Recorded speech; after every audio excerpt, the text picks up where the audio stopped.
Andrew llevaba semanas planeándolo todo. Había comprado un anillo carísimo, reservado billetes de avión para Málaga, una cena de ensueño en uno de los mejores restaurantes de Marbella y estaba preparado para hacerle la gran petición a María.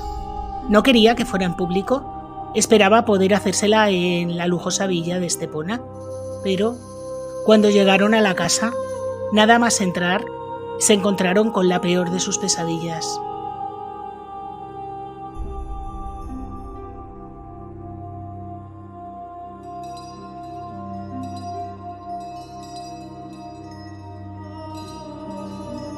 Hola a todos, yo soy Julia y hoy os traigo un caso que sucedió en España en el año 2014, aunque no puede decirse que este sea un caso español, porque los protagonistas son un empresario británico y una modelo eslovaca. Es un caso que, aunque ha tenido repercusión fuera de España y incluso llegó a tener un capítulo de una serie en Amazon, creo que aquí no es tan conocido como debiera cuando es un caso que sucedió en la Costa del Sol. Así que por eso me he decidido traerlo. Eso y que tiene un final un tanto atípico. Así que, si quieres saber más, sé bienvenido. Aprovecho para agradeceros que veáis mis vídeos y ya sabéis que si os gustan, os podéis suscribir, dejarme un like, activar la campanita, comentar, compartir y todas estas cosas que vosotros ya os sabéis, así que no me enrollo más y vamos con la historia.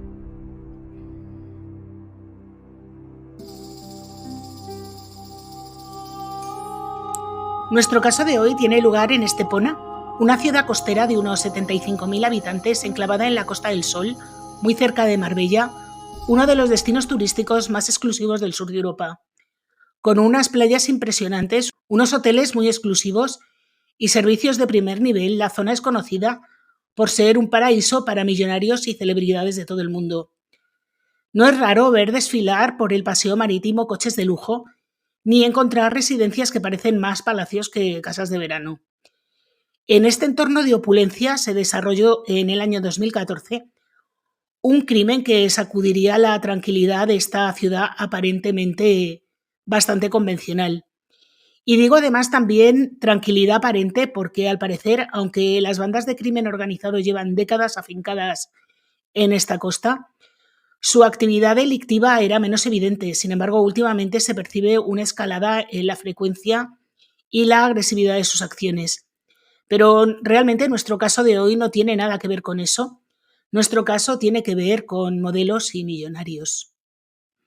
La historia que os traigo hoy comienza el 5 de abril de 2014, cuando el empresario británico Andrew David Bush es encontrado muerto en su lujosa mansión de Estepona.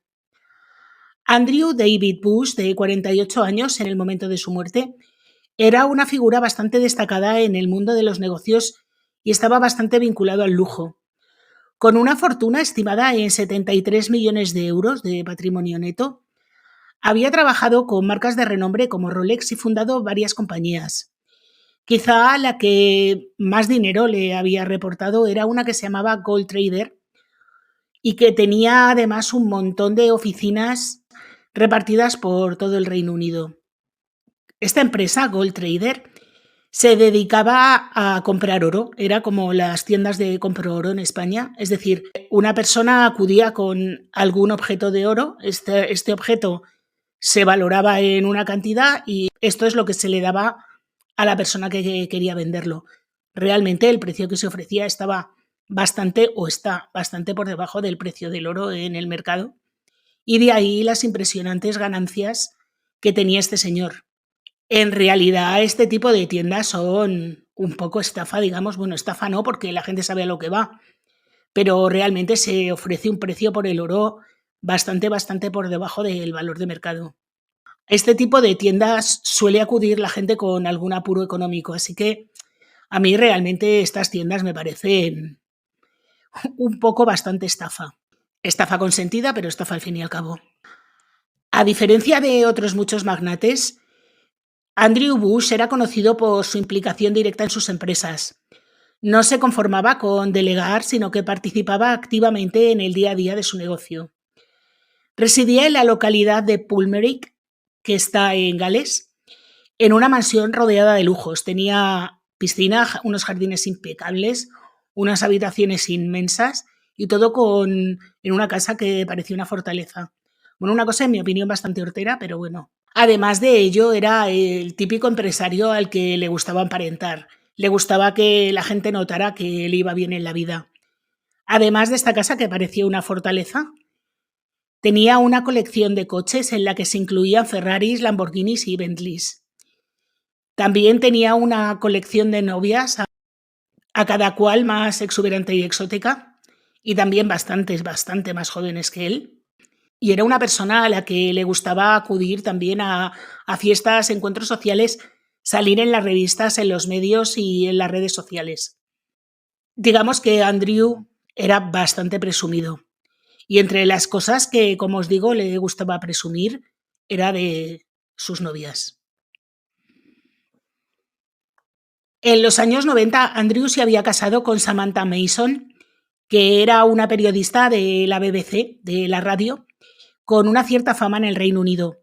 De ese matrimonio nació su única hija, Ellie, y aunque el matrimonio terminó divorciándose pocos años después del nacimiento de Ellie, Andrew mantuvo una relación muy cercana tanto con su hija como con su exmujer. Cuando Ellie llegó a los 18 años, incluso comenzó a trabajar en una de las empresas de su padre, lo que consolidó incluso más el vínculo que había entre ambos. Más allá de su papel de padre y empresario, Andrew era muy conocido, como os he dicho antes, por su agitada vida amorosa. Era un hombre que disfrutaba de las relaciones pasajeras sin compromisos duraderos, hasta que en el año 2011 conoció a una joven veinteañera llamada Majka Kukukova. Majka era originaria de una diminuta localidad eslovaca con menos de 1000 habitantes y era una chica guapísima. Su físico la había convertido en alguien muy popular en el instituto y aunque su rendimiento académico era verdaderamente lamentable, cuando terminó sus estudios obligatorios intentó abrirse camino como modelo participando en castings y pequeños anuncios. Sin embargo, su país le ofrecía bastantes pocas oportunidades, así que decidió trasladarse a Inglaterra, concretamente a Bristol, junto a su entonces novio, en busca de mejores oportunidades profesionales. Sin embargo, en Bristol las cosas no le fueron como esperaba, porque había una competencia increíble y muy poco trabajo. Majka comenzó a recibir cada vez menos encargos como modelo y los que recibía estaban bastante mal pagados. Así que ante la presión económica, Majka decidió buscar otro tipo de empleos. Y así fue como encontró trabajo a tiempo parcial como asistente de ventas en una de las tiendas de Gold Trader. Y fue así como conoció a Andrew Bush. Según diversas fuentes, el flechazo fue inmediato. Comenzaron una relación incluso antes de que Majka dejara a su novio de toda la vida. Y pocos meses después, Majka no solo dejó a su novio, evidentemente, sino que formalizó un vínculo con Peter mudándose a vivir con él. Para Majka, evidentemente, fue un cambio radical en su vida porque pasó de apenas llegar a fin de mes y tener que buscarse la vida en todo, a convivir con alguien que le podía pagar todos los lujos imaginables. Durante 2 años y medio, la pareja se mostró muy feliz. Majka además era muy aficionada a las redes sociales y todo lo que hacía solía compartirlo, tanto por Instagram como por Facebook. Así que todo el mundo se podía enterar que ella se pasaba el día de cenas en restaurantes con estrella Michelin, en hoteles de 5 estrellas, en viajes a los lugares más estupendos del mundo y comprándose los caprichos más exclusivos. Pero si a Majka había algo que le encantaba de esta vida de lujo y opulencia, era ir de vacaciones a la casa que Andrew tenía en Estepona, en la Costa del Sol. Era una casa que estaba al borde del mar, con piscina, rodeada de una naturaleza estupenda, muy cerca de Puerto Banús y Marbella, donde se encuentran algunas de las tiendas más exclusivas del mundo, por donde se pasean los millonarios más conocidos y donde podía presumir de todo el lujo que la rodeaba. De hecho, en las redes sociales de Majka hay un montón de fotos en esta zona de España. Y está claro que a Andrew también le gustaba que le vieran en compañía de esta chica porque la llevaba a todas partes como si fuera un trofeo. A pesar de lo que Maika mostraba en redes sociales, a pesar de que parecían una pareja muy feliz, la relación comenzó a desgastarse, especialmente por el gusto de Maika por la opulencia y el gasto excesivo. Maika, que había dejado de trabajar por completo y vivía a expensas de Andrew, tenía unos gastos exorbitantes. Gastaba en bolsos, en ropa de diseñador, en viajes exclusivos, en tratamientos de belleza, en todo lo que se le ocurría. Y realmente Andrew no solía poner freno hasta que no veía que aquello se estaba desmadrando. Y finalmente este gasto excesivo llegó a un punto en que Andrew le dijo que tenía que cortarlo. Ella era bastante reacia a hacerlo, así que las discusiones comenzaron a ser cada vez más frecuentes, hasta que, según varias personas del entorno de Andrew, había empezado a considerar seriamente terminar con la relación. La historia entre Andrew y Maika Kukukova parecía a simple vista una de tantas que se dan en los márgenes del lujo y la juventud, entre millonarios maduros y mujeres mucho más jóvenes, deslumbradas por un estilo de vida inalcanzable para la mayoría de ellas. Pero lo que empezó como una relación idílica con playas doradas, cenas en los restaurantes más exclusivos del mundo, fotos de la pareja sonrientes en redes sociales, acabó convirtiéndose en una especie de cárcel para Andrew y en una auténtica obsesión para Maika, que veía como la relación se deterioraba pero era incapaz de ponerle freno a este deterioro, así que empezó a sufrir unos celos patológicos hasta llegar a ser una obsesión irracional. No soportaba siquiera la idea de que Andrew tuviera que relacionarse con mujeres, ni siquiera en contextos profesionales. Le espiaba en su propio lugar de trabajo, le seguía por la calle para cosas tan simples como cuando él salía a comer o a tomar un café. Y Andrew incluso en alguna ocasión se dio cuenta de que Maika le estaba siguiendo. Hubo además unos ciertos episodios en los que Maika parecía que había perdido completamente la cabeza porque cogía pataletas, pero auténticas pataletas de niño pequeño, de estas de llorar, gritar, tirarle cosas enfurecida, y le importaba un pepino si estaban en público, si estaban en casa o estaba la hija de Andrew. Le daba absolutamente lo mismo. Si se enteraba que Andrew había hablado con alguna mujer, fuera la que fuera, incluso tenía celos de la propia hija de Andrew, le montaba una escena estuvieran donde estuvieran. Y si a Andrew se le ocurría negarle cualquier capricho a la señorita, otra escena que te crió. En este delirio de celos, Maika llegó incluso a quitar todas las fotos de Ellie, la hija de Andrew, que había en la casa, y las reemplazó por las suyas propias, que es que tiene tela. Andrew aguantó estoicamente todas estas cosas hasta que llegó un punto en que dijo: hasta aquí hemos llegado. El incidente que marcó un punto de inflexión en la relación se produjo a principios de 2014, cuando Andrew debía viajar a China por negocios. Maika se opuso con bastante vehemencia, pero él explicó que era un viaje impostergable que tenía que hacer sí o sí. Su reacción ante esta negativa fue tan desproporcionada como maquiavélica. Mientras Andrew estaba en la oficina, decidió fingir un robo, hizo desaparecer el pasaporte, se esposó ella a la cama, ella se esposó ella misma, y llamó a la policía diciendo que habían entrado a robar, que estaba atrapada y que habían saqueado la casa. Andrew acudió como un loco, claro, como os podéis imaginar, y cuando llegó la policía ya se había dado cuenta que todo había sido un montaje, porque es que la investigación duró 25 segundos y le confirmaron a Michael que no había habido un robo, que la escena la había creado la propia Maika para impedir que saliera del país. Claro, si no tenía pasaporte, no podía salir.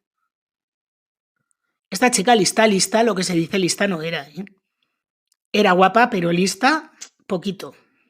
Este incidente supuso, por supuesto, el punto final a la relación. Andrew comprendió que la situación había llegado a un punto extremo y que no había vuelta atrás.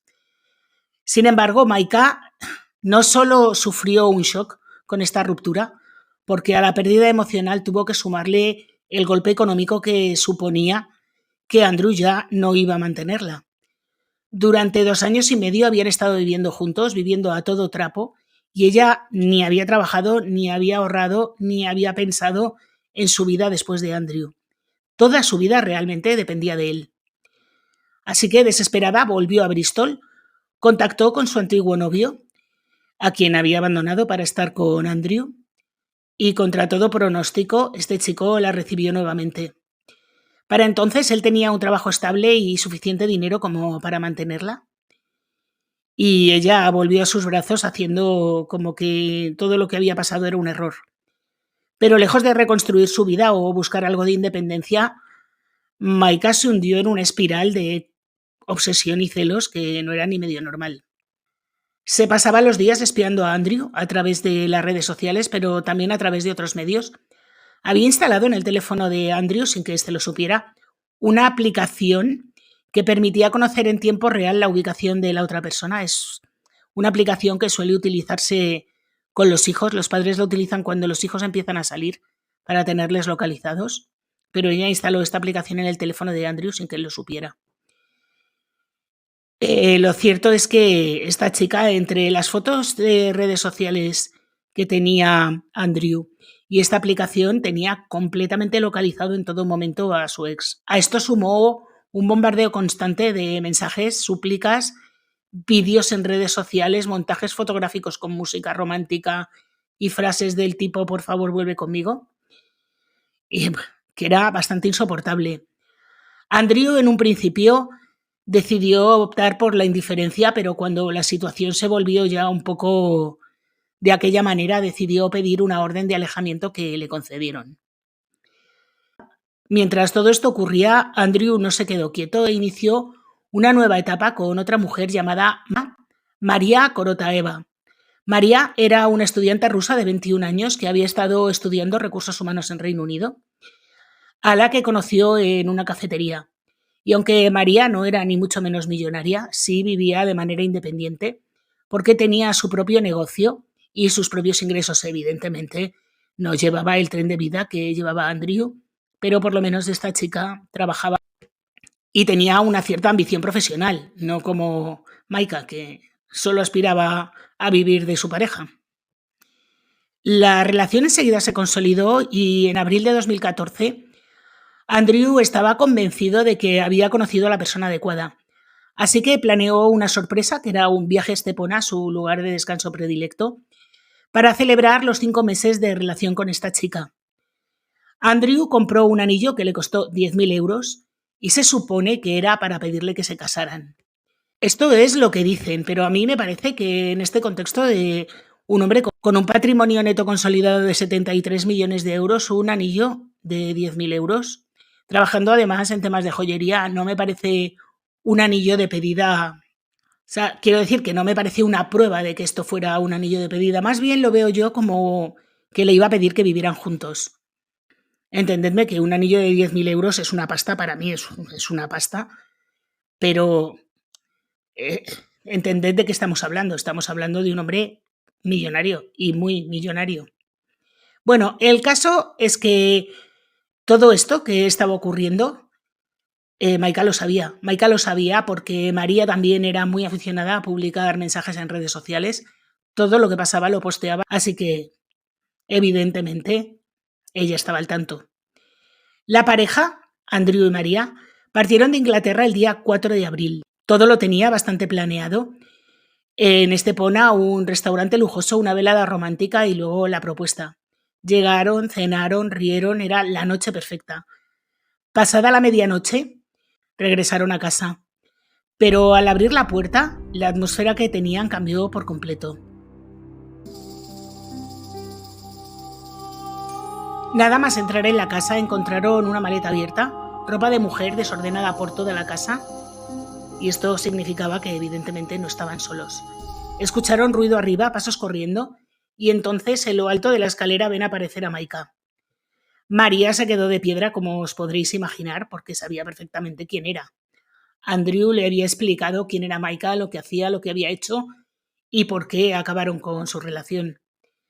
Andrew en ese momento le dijo: ve al coche, llama a la policía, que yo me encargo de solucionar esto. María se fue al coche, pero no tenía batería en el móvil. A ver, claro, tanto postear. Se lo dijo a Andrew, pero este insistió en que no se preocupara y dice: le voy a pagar un hotel y le voy a decir que se vaya y va a desaparecer de nuestras vidas. Pero Maika no se fue. Mientras estaba en el coche, María escuchó gritos, voces, luego un disparo, después otro, luego silencio y luego un tercero.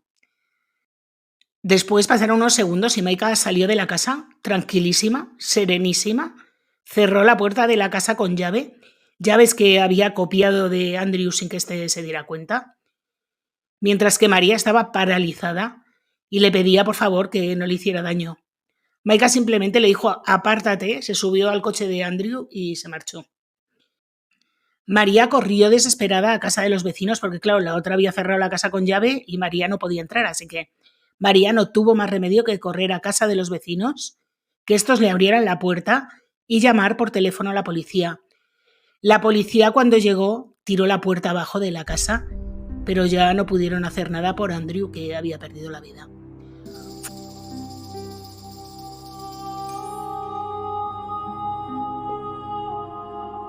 Entonces, cuando la policía inició un intenso rastreo para encontrar cuanto antes el coche de Andrew y a Maika, y el coche lo encontraron súper rápido, a solo 3 kilómetros de la casa de Andrew, pero a Maika no hubo manera de encontrarla. Maika se había escondido, no se sabe bien cómo, y lo que hizo fue llamar a su novio, que estaba en Bristol. Este chico voló a Madrid, alquiló un coche, la recogió no se sabe dónde, porque no se sabe dónde estuvo escondida, y juntos condujeron hasta Eslovaquia. Tardaron 3 días en llegar hasta el pueblo en el que vivía la familia de Maika. Y como digo, tardaron 3 días y al cuarto Maika decidió entregarse a la policía. Dicen que porque su padre estaba enfermo de cáncer y se lo pidió. Le pidió que por favor se entregara, que esto de estar huyendo constantemente de la policía no era manera de vivir. Y ella le hizo caso. Cuando se entregó, negó el crimen y dijo que Andrew había intentado primero quitarle la vida porque se había enfadado mucho con ella. Dice que ella había acudido a Estepona a decirle que estaba embarazada de él y que éste se enfadó tanto que decidió quitarla de en medio. Pero un informe de la fiscalía alega que realmente esto no pasó así, primero porque ella no estaba embarazada y ni había estado nunca embarazada, y sobre todo porque ella llevó consigo un arma. Descubrieron que el arma que acabó con la vida de Andrew estaba a su nombre, con lo cual ese arma la había llevado ella a la casa. No pudo volar con ella, evidentemente, así que la consiguió en España, legalmente porque estaba puesta a su nombre. Y la fiscalía dice que esto era un intento premeditado de acabar con Andrew, que ella lo tenía todo previsto, así que el fiscal, en vez de acusarla de homicidio, la acusó de asesinato. Y se pidió la extradición a Eslovaquia, su país natal y donde se escondía, una extradición que tardó 1 mes en llegar, pero finalmente llegó, y también llegó el día del juicio, que tuvo lugar en la Audiencia Provincial de Málaga. Durante el juicio, Maika sostuvo la misma versión que estaba sosteniendo todo el tiempo, que estaba embarazada, mentira.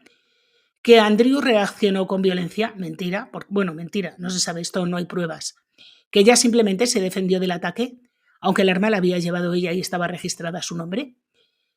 Que no lo planeó, aunque tenía un duplicado de las llaves de Estepona, había volado sola hasta allí, compró el arma, en fin, es que si no lo tenía premeditado era una cosa un poco extraña. Cuando la defensa de Maika se dio cuenta de que esto no iba a colar, intentaron jugar otra carta, y esta carta fue la obsesión.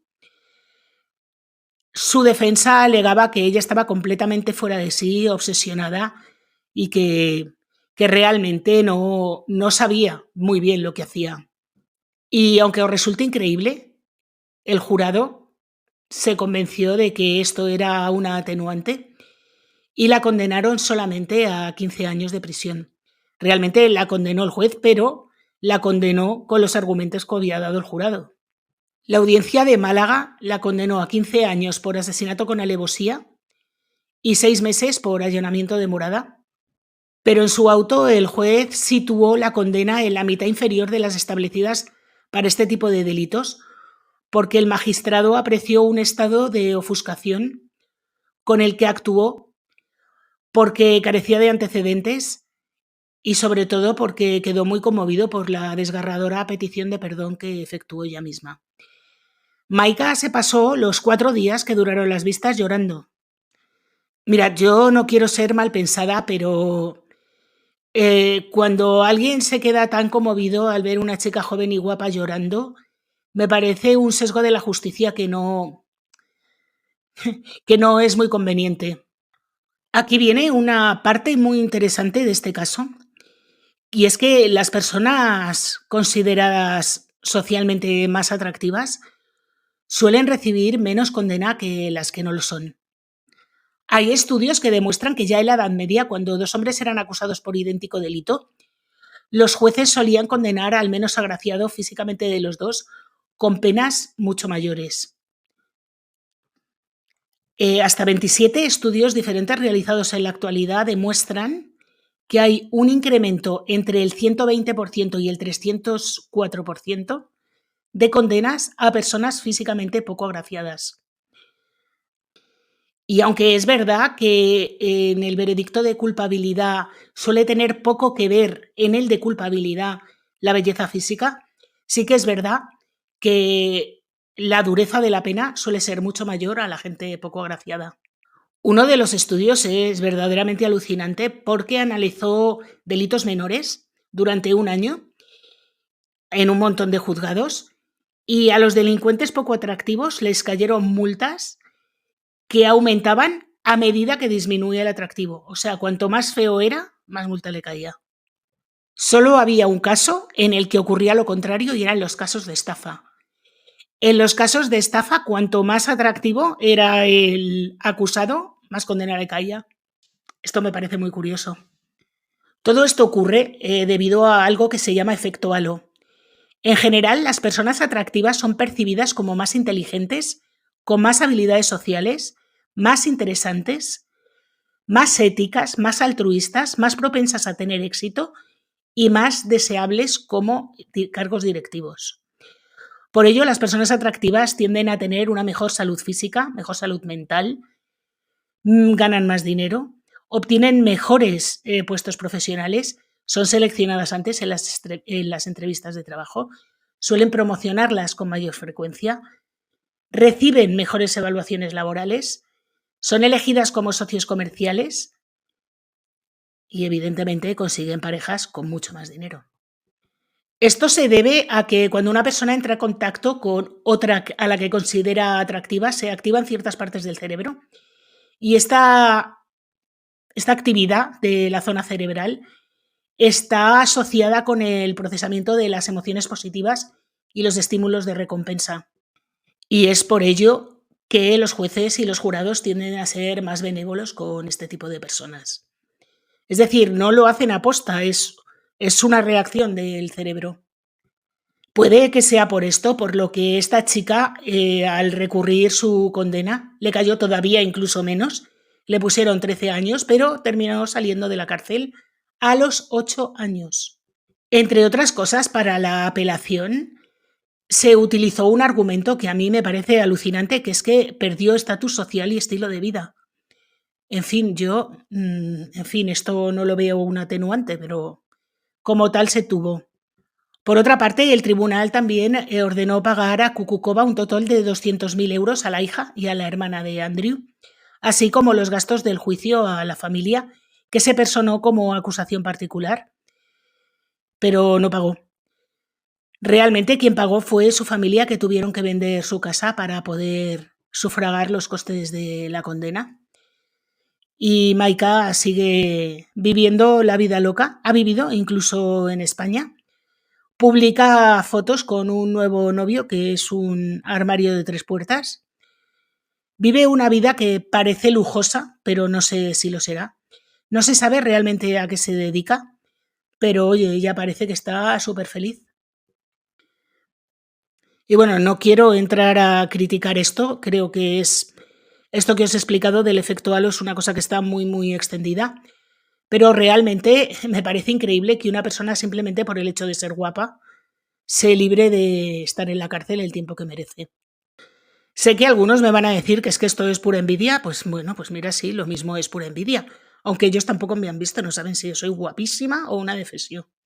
Pero bueno, como sé cómo son la gente que entra a hacer este tipo de comentarios, pues bueno, pues ya me lo digo yo. Y bueno, con esta información tan escasamente esclarecedora, me despido hasta la semana que viene. Por favor, si os ha gustado el vídeo, dejadme vuestro like, activar la campanita, comentar, compartir, suscribiros si no lo estáis y como subo vídeo todos los viernes, hasta la semana que viene.